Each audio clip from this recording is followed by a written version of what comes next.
이제 시험날이 점점 다가오고 있는데요. 어떤 좋은 문제를 가지고 파이널을 깔끔하게 정리할 수 있을까 이런 고민을 하게 될 수가 있는데요. 이번 영상에서는 EBS 겉도는 문제라는 주제로 소개를 좀 해드릴까 합니다. EBS 문제가 수능 기출 문제하고는 그 핵심의 정면에 다가서지 못하고 이렇게 주변을 뱅뱅 겉도는 경향이 굉장히 많습니다. 95% 이상의 문제들이 그런 문제들로 채워져 있어요. 제가 EBS 수특하고 수완의 문학 문제를 2번 이상씩 정독을 하고 한 문제도 빠지지 않고 전부 다 풀어봤는데요. 매년 풀면서 느끼는 것은 왜 EBS 문제는 진보하지 않는가, 왜 수능과의 괴리감을 좁혀가지 못하고 있는가, 이런 생각을 하면서 너무나 안타깝습니다. 그래서 이번 영상에서 여러분들이 겉도는 EBS 문제들을 실상 확인하고 실제로 확인하면서 어떤 차이가 있고 왜 문제가 되는지를 확실하게 이해를 하게 된다면 실제 시험장에 가서 느끼는 그 괴리감이라든가 그 배신감을 좀 더 줄여줄 수 있지 않을까 하는 생각이 들거든요. 그래서 제가 여러분들이 보다 쉽게 이해하기 위해서 올해 수특에 나온 곽재구의 사평역에서라는 시가 있는데요. 이게 기출에 나왔지 않습니까? 기출에 나온 사평역에서라는 문제의 질적인 수준하고요, EBS에 나온 사평역에서의 문제의 질적인 차별성이 얼마나 그 거리감이 있는가를 여러분들이 피부로 한번 느끼게 되면은 이 문제를 풀고서는 시험장에 가면은 안 되겠구나, 이런 생각을 하게 될 거예요. 어떤 점이 과연 차이점인가, 어떤 점이 바로 비수능적인 문제인가, 이런 문제들로 왜 EBS는 가득 차 있는가를 몸소 알게 될 겁니다. 제가 화면을 보면서 좀 설명을 해 드리겠습니다. 자, 겉도는 EBS 문제 왜 문제인가를 설명을 좀 해보겠습니다. 꼭 틀린 문제에서가 아닙니다. 미세하지만 큰 차이점이 있습니다. 우리의 관심사는 이거죠. 기출문제하고 사설, 우리가 많이 푸는 사설 모의고사가 있잖아요. 우리가 많이 푸는 EBS 문제가 있어요. 근데 이 차별성이 너무나 크다. 이게 가장 큰 문제점이라는 거죠. 우리가 사설 모의고사나 EBS의 비수능적인 문제만 너무 풀다가 가게 되면은 당연히 수능 현장에서의 적응도나 적용도가 떨어지게 되어 있습니다. 그래서 이 파이널에 와서는요, 여러분들이 이런 영상과 같은 분석과 정리하는 공부가 정말로 필요한 시점이거든요. 이게 되지 않을 때는 실제 기출 문제로 적용하는데 굉장히 큰 어려움이 있기 때문이에요. 자, 이 시에 대한 본격적인 분석은 이번 영상의 의도하고는 좀 차이가 있기 때문에 자세히 분석하지 않겠습니다. 자, 화자는 막차를 기다리고 있습니다. 다른 사람들하고 함께요. 그리웠던 순간들을 생각하며 화자인 나는 한 줌의 톱밥을 불빛 속에 던져줍니다. 대합실에 톱밥 난로가 있기 때문에 따뜻해지라고 톱밥을 던져주는 것이죠. 그리고 대합실에 있는 사람들은 오래 하던 기침소리, 쓴약 같은 입술 담배연기 속에서 바깥에는 눈꽃이 쌓이고 그 눈꽃들이 내는 조화로운 화음에 귀를 적시고 있습니다. 그러니까 바깥에서는 아름다운 눈소리가 나고 그 꽃과 같은 그 화음 소리가 들리고요. 안에서는, 대합실 안에서는 고통받는 서민들의 그 침묵하는 모습, 기침 소리, 고통받는 서민들의 모습들이 보이는 것이죠. 안과 밖의 대립이 이 시의 굉장히 중요한 요소입니다. 그리고 이 시의 끝은 첫째 연의 마지막의 구절처럼 똑같이 이렇게 약간 변주가 되어 있습니다. 그리웠던 순간들을 호명하면서, 부르면서 그리웠던 순간들을 떠올리면서 나는 한 줌의 눈물을 불빛 속에 던집니다. 앞에 첫째 연에서는 이렇게 나왔잖아요. 그리웠던 순간들을 생각하며 나는 한 줌의 톱밥을 불빛 속에 던진다. 이렇게 시작했고, 마지막에는 그리웠던 순간들을 떠올리면서 이렇게 아프고 고통스러운 삶이지만 한 줌의 눈물을 불빛 속에 던져주었다. 이렇게 시가 끝난단 말이에요. 그러니까 처음에는 몸이 따뜻해지라고 사람들과 함께 톱밥을 난로 속에 던지면서 불을 쬐고 있고, 마지막에는 그래도 옛날에 그리웠던 때는 있었지, 이렇게 그리웠던 생각들을 하면서 나는 그네들을 위한 눈물, 위로와 위안의 눈물을 불빛 속에 던지면서 고통받는 서민들과의 공감 어린 연대감을 회복하는 마지막 연을 보여주고 있거든요. 자, 2014년도 수능에서는 43번에 이렇게 출제가 된 겁니다. 보기 문제죠. 자, 화자는 막차를 기다리는 사람들의 모습을 공감 어린 시선으로 바라본다. 화자가 바라보는 주체입니다. 어떻게 바라보냐면 공감 어린 시선으로 보는 거예요. 냉소적이고 비판적인 시선이 아니라. 그리고 고단한 삶을 견뎌내는 사람들의 그 속마음에 주목을 해요. 누가? 화자가.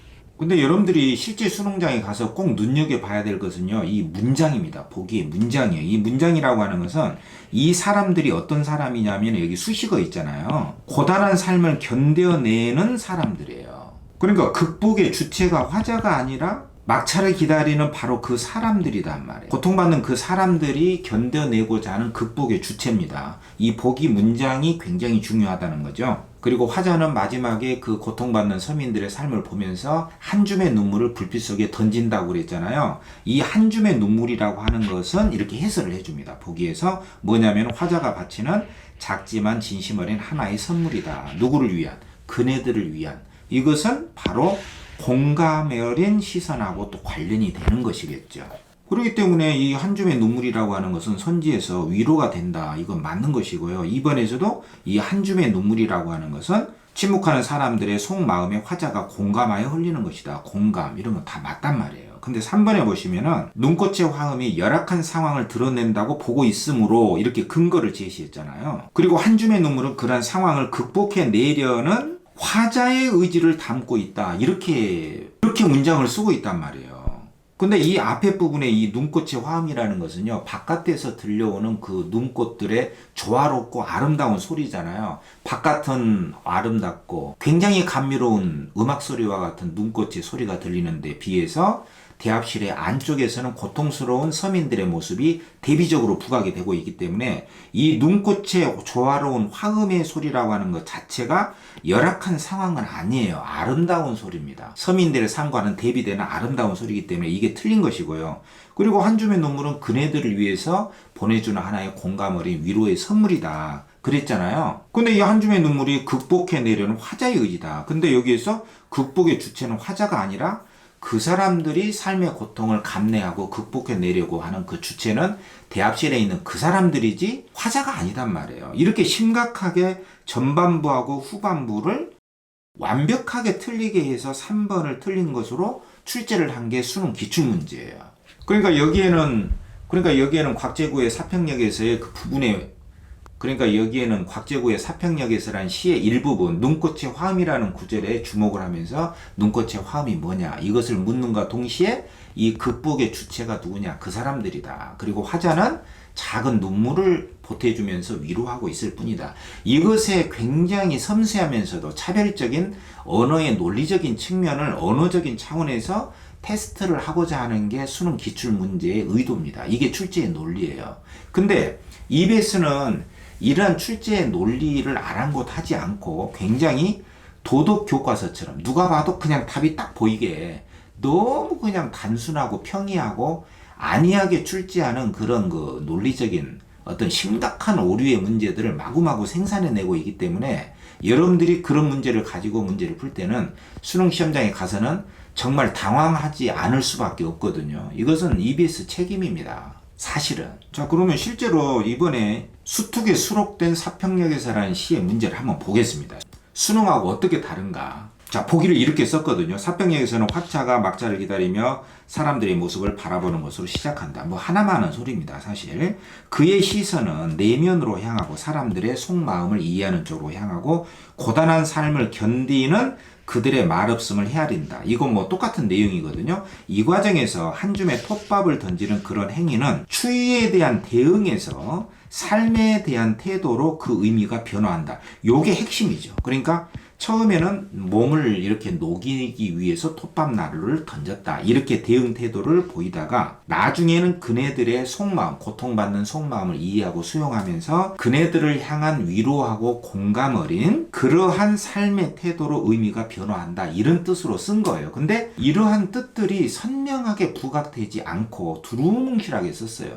하나하나 요겁니다. 추위에 대한 대응에서 삶에 대한 태도로 의미가 변화한다. 근데 그 구체적인 태도의 변화에 대한 구체적인 항목은 제시를 하지 않았어요. 어쨌든 이렇게 제시를 했으면 답을 설정하는 그 근거는요, 바로 여기에 놓여져 있어야 되거든요. 이게 이제 굉장히 중요하기 때문에. 처음에는 화자가 추위에 대한 대응 태도만 보였다. 톱밥 난로를 그냥 몸을 녹이기 위해서 던졌다. 그러나 나중에는 그네들을 위한 속마음의 이해를 하고 그네들을 위한 태도가 뭐 변화했다. 처음에 톱밥을 난로에 던지는 행위하고 다르게 나중에는 삶에 대한 태도로 의미가 변화한다. 그러니까 눈물을 톱밥 속에 던졌다. 여기에는 뭔가 고통받는 서민들의 속마음을 이해하고 수용하는 쪽으로 삶에 대한 태도가 좀 더 심화가 됐다. 이런 뜻으로 쓴 것이거든요. 근데 수험생들이 이러한 의미로 이 보기 내용을 간파하기가 굉장히 어렵게 썼어요. 한마디로 너무 포괄적으로 보기 내용을 써준 것이거든요. 어쨌든 그럼에도 불구하고 이게 정당한 정답이 되려면은 이런 보기 내용하고 굉장히 밀접하게 논리적인 대응 관계가 마련이 돼야 되거든요. 그리고 상대적인 개념으로서 여기에 추위에 대한 대응 태도하고 톱밥을 던지는 것에 대한 그 의미가 변화되고 있다. 이런 의미가 선지에 선명하게 부각이 되고 이러한 선명한 의미를 이렇게 왜곡을 시켜서 오답을 만드는 그러한 논리적인 일관성이 있어야 되거든요. 근데 선지 4번이 답으로 돼 있는데 근데 여기 선지 4번에 보시면은 눈꽃의 화음은 날로 주변 사람들이 그리워하는 고향의 겨울 풍경을 상징하는 소재로 볼 수 있군 해놓고 이것을 답으로 설정을 했어요. 이게 이제 틀렸다는 것이죠. 물론 눈꽃의 화음은 바깥에서 들리는 눈꽃의 아름다운 조화로운 소리이기 때문에 아름다운 소리에 대비돼서 대합실에 고통받는 사람들의 삶이 굉장히 더 강조가 되고 있기 때문에 눈꽃의 화음이 고향을 그리는 겨울 풍경을 상징한다. 이것은 말도 안 되는 틀린 답임에 맞습니다. 이게 틀린 문제는 아니에요. 틀려서 답입니다. 이게. 근데 여러분들 어떻게 생각하세요? 아니 눈꽃의 화음이 느닷없이 뜬금없이 고향의 겨울 풍경을 상징하는 소재로 볼 수 있고 이렇게 해서 틀리게 만든 이런 문제는 과연 어디서 온 거예요? 이게 무슨 뭐 화성에서 온 문제입니까? 이 땅에서 지금 수능을 출제하고 있는 그 평가원실에 기출문제 논리적인 출제의 논리가 분명히 있는데 지금 30년 이상 출제되고 있는 그 논리의 탄탄한 논리 구조가 굉장히 진화돼서 지금까지 이르렀는데 이 보기 문제를 이렇게 해놓고 여기하고 아무 상관도 없는 눈꽃의 화음을 여기에 느닷없이 끌어들이고 그리고 눈꽃의 화음을 또 그 사람들이 고향 풍경을 상징한다 이렇게 전혀 관계없는 것을 끌어다 들여가지고 도덕 교과서 같은 문제를 만들어서 이걸 틀린 답으로 하고 있는 거예요. 틀린 문제는 아니잖아요. 그러나 화가 나잖아요. 이런 식으로 문제를 내지는 않는다. 이런 것은 어떻게 보면은요, 내 마음이 아프다. 근데 그 마음이 슬픔의 아픔인지, 그리움의 아픔인지, 우울의 아픔인지, 분노의 아픔인지, 이런 마음의 종류를 문제 삼아서 답을 틀리게 만들어야 되는데, 갑자기 어떤 선지에서는 다리가 아프다. 건물이 아프다. 이런 꼴하고 똑같은 거예요. 이 논리의 문제는요, 이 범주 내에서의 논리를 따지는 겁니다. 여러분들, 분식집에 가서 라면이 맛있냐, 쫄면이 맛있냐, 이런 것들을 면 종류로서 따지는 것이 그 범주잖아요. 범주의 동일성이잖아요. 근데 어떤 사람이 갑자기 와서 여기 바퀴벌레는 얼마예요? 이렇게 묻는 거하고 똑같은 꼴이 되는 거예요. 이런 문제는. 근데 제가 항상 느끼는 것이지만 EBS 문제라든가 이 사설 모의고사의 문제 중에 이런 문제들이 엄청 많습니다. 그러니까 답은 물론 오류가 없어요. 그게 맞긴 맞는데 정말 어떻게 정말 욕이 나올 정도예요. 이런 문제는 문제라고 볼 수가 없고요. 출제자가 이 수능 문제의 본질이 어디에 있는가를 모르는 것이고요. 두 번째는 검토진도 문제고 이런 문제들을 왜 자꾸 매년 그대로 수록하고 있는지. 그래서 여러분들이 파이널 문제는 이런 문제를 풀어서는 도움이 안 된다는 것이 바로 이런 뜻이에요. 제가 이제 해설을 여기 써놨거든요. 틀린 문제는 아니다. 그러나 적어도 이런 출제의 논리가 아니다. 이런 문제는 안 나온다는 뜻이에요. 그러니까 만약에 내려면 제시문과 선지의 대응이 굉장히 촘촘하게 이어지고 그것이 제시문의 시하고 연결이 돼야 됩니다. 이거 당연한 거 아닙니까? 그러니까 추위에 대한 대응하고 이렇게 나왔으면 또 삶에 대한 태도로 이렇게 의미 변화가 나왔잖아요. 그럼 거기에 초점을 맞춰가지고 이 문제를 구체화해서 제시문과 선지의 문제의식을 명료하게 드러내줘야 되는 거예요. 이거는 어떤 공부하는 사람의 기본입니다. 실제 기출문제의 출제 논리에서는 표면적인 강조 표시가 없는 듯 해 보이죠. 그러나 그렇지 않습니다. 내용상 출제 항목으로서 설정된 이론적 개념을 상대적으로 항목화해서 강조하고 있어요. 4번은 너무나 뜬금없는 내용 아닌가. 그래서 당연히 쉽게 답이 도드라지기는 했지만 사실 기출문제의 정답의 근거는 이런 식으로 말도 안 되게 틀리게 설정하지는 않는다. 이 점을 명심해야 된다 이겁니다. 적어도 수능 기출문제의 기본적인 논리라는 것은요, 충분히 관련돼 있고 인지적으로 오류가 생길 수 있는 그런 점에 착안해서 주어서술어 수식어 피수식어와 같은 철저히 언어 문장의 논리 자체에서 주체가 누구냐, 행위의 주체, 심리의 주체가 누구냐, 그리고 인과관계를 중점적으로 문제 삼는 출제의 논리에 따라서 이루어진다. 이 점을 여러분들이 명심을 하고 기출문제를 좀 더 철저히 살펴보시기 바랍니다. 그리고 2015년 기출문제 고향 앞에서 이런 문제도 다 마찬가지예요. 여기에 보시면 44번에 디귿에 이리저리 떠돌며 고향에 가지 못하는 장군들의 서름, 이렇게 문장이 나왔잖아요. 그러면 이 장군들이 수식을 받는 말에 의해서 규정이 되잖아요.